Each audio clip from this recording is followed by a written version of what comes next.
Tere jälle sõbrad vaatamast Trinity äriõiguse iga neljapäevast äriõiguse nõuannet. Seekord räägin natukene juhatuse liikme esindusõigusest ja ühest selle olulisest piirangust.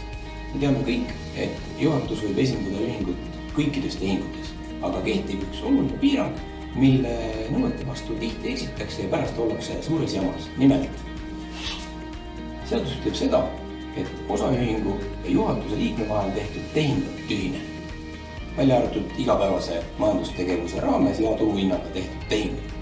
Ja mida see tähendab?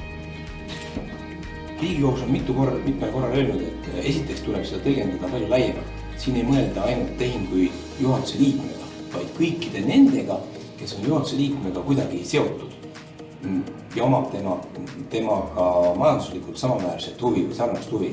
Abikaasa kaudu, läbi osaluse või mis iganes muul moel laiendavalt loetakse, et nende vahel on seos, siis öeldakse, et tehing on iseendaga ja on automaatselt tühine. Ja mida see tühine tähendab? See tähendab seda, et keegi ei küsi selle järgi, kas see tehing oli firmale kasulik või oli ta kahjulik. Ta võis olla väga kasulik tehing. Kui ta oli tehing iseendaga, on automaatselt tühine, mis tähendab seda, et selle lepingu alusel kõik, mis vastastikku anti, tuleb tagasi anda ja see tühisus kehtib igavesest ajast igavesti. Kõik võivad, mitte kõik, vaid kellel on huvi, võivad selle tugineda näiteks 3 või 5 aasta pärast ja siis tuleb anda kõik tagasi, mis selle lepingu alusel korra saadi. Ja meie soovitus on see, et kui hakkate sellist tehingut tegema, siis vormistage selle kohta osanike või siis nõukogu nõusolek, et see tehing võiks kehtida.